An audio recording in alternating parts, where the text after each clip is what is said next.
And there has been little to no mention of this group in years. Very, very small factions exist in the rural areas of Peru, and where Pedro Castillo is from, he's from like Cajamarca region, which is the north, and he is a rondero, and I'll explain later what that is. But they're rural people, and they kind of create their own police force. They kind of are community policing over there, and they make sure that no infiltrators come in and attack them, and etc.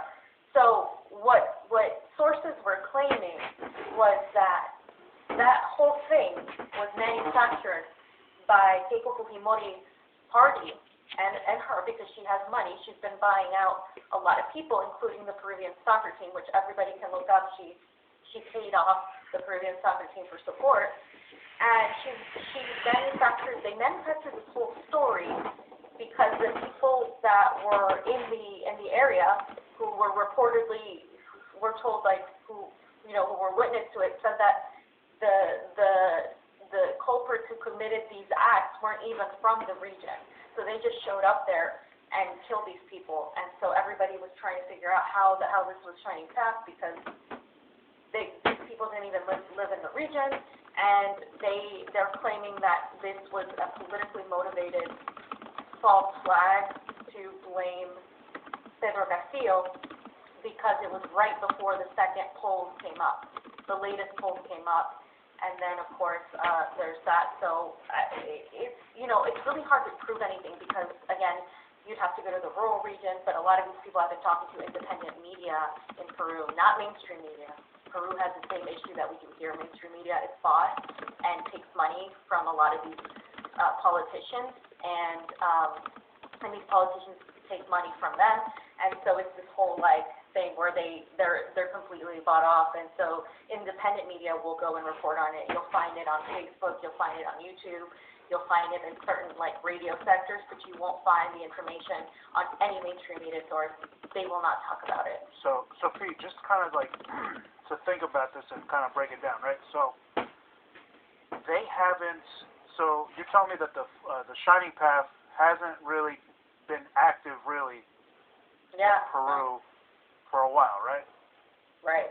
So this article says that it only left pamphlets at the scene ordering people to not vote in the upcoming presidential election. So strategically wise, why the fuck would they do that? One. Right. Two, the timing is important. The timing is important. Three, you have the mainstream media reporting on it, right? And then the only thing is the left pamphlets at the scene. That's their only evidence, right? So it could have been anybody that did it, and then they can put whatever paper. I could have been Hillary Clinton papers I put down in there, right? To frame Hillary, right? But so that's interesting. It's really sad that two children died in that. So, but who knows who did it, right? We don't know who, but to me, it sounds like it wouldn't make sense that it would be the Shining Path, and it also when you take into account the fact that Fujimori was definitely U.S. supported fucking dictator, right? And in his past and what he's done, and the fact that what's her name, Keiko, she's got corruption charges, then it's well, we can maybe try and put two and two together, but we can't say for sure, right? Right. That's the thing. In this circumstance, you can't say for sure, but you can put two and two together. Like I said, she has bought off a lot of people. She is known for that. This is her third time running for the presidency. She's lost, primarily because people still hate Fujimorismo. They say, Fujimorismo nunca más is the saying, never again Fujimorismo.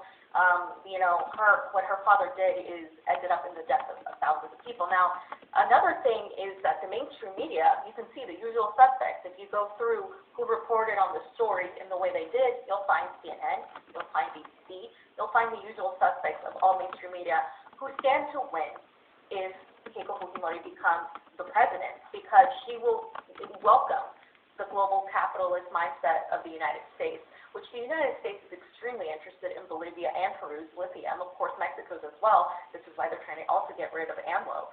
And Bolivia obviously has the largest reserve. Peru has a substantial amount, though, and they don't just have lithium. They have other minerals, including gold.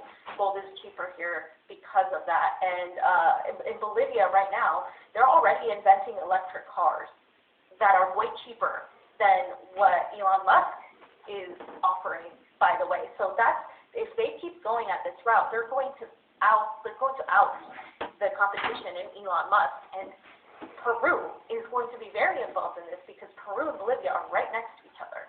And if you have a leftist like Pedro Castillo win, who has been blessed by Evo Morales. Yes, I saw a tweet. Evo Morales tweeted about Castillo. And ex-presidente Chica from Uruguay, which I have a video later I will play. But, like, if you have that coalition beginning to build, these investors that if they reap all the profits, Peruvians don't reap the profits, the people who work in the mines don't reap the profits, they will be, like, screwed, right? And so the fear-mongering propaganda from the mainstream media in Peru and the left has been, you don't want Pedro Castillo because you're not going to have a job. All the business people and all the foreigners are going to leave, and you're not going to have a job. And you can't support that because nobody's going to want to invest in Peru. All the rich people are leaving. Who's going to give you a job? That is the narrative. And so it's put in a lot of fear into a lot of Peruvians, even the ones who are working class, who say, no, pero yo no quiero perder mi trabajo. I don't want to lose my job, so I have to vote for Keiko Fujimori because he's going to privatize everything. He's going to make it just like Venezuela. And look at the Venezuelans. They're here. Like, they're running away from comunismo. And it's the specter of communism and the propaganda that has scared them from understanding that Pedro Castillo is definitely not a communist. He's more of like a union guy. He seems to me like a union guy. He's a teacher, and he doesn't say anything much more. But the fear-mongering that they're saying is that he is a puppet of his party, Peru Libre, who is much more leftist, and that may well be so. The party might have more leftist factions, but I don't think it's a monolith either from what I've seen. And there's corruption everywhere in Peru, and I think people are just fearful that no matter who it is, they're going to be corrupt anyway, because the last presidents in Peru have been corrupt, and they've kind of lost faith in the system.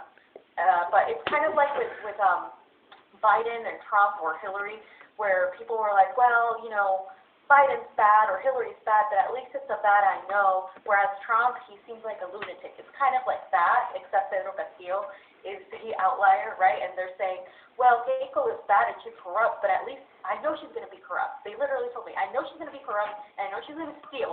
I accept that. I'm fine with that. I'd rather have that than el comunismo. And those are the words of a lot of people who just have, like, told themselves that they have to vote for the lesser of evils, to then being the right-wing candidate, which is, it's crazy, but that's what it is. Yes, that people are afraid of change and, like, just taking that chance, right? It's like taking a chance, and to me, from what I've heard, it sounds like the people aren't ready for that, but we'll see. We'll see what happens. I mean, if they're thrusted into change, then that's something different, right? Yeah, and I just want to note, Johnny, if you can pull up the Bloomberg article too, elites tremble as Peru's leftist taps anger over rising inequality. That is very true. Most Peruvians outside of Lima are extremely sick and tired of the inequality. Basically, in all of them, even the ones not voting for Pedro Castillo, know that there's so much corruption in the country, and all of this money is not going to that. They just have different ideas of how to fix it, and they're scared of communism. So, I think is out. Elites tremble. Poor elites.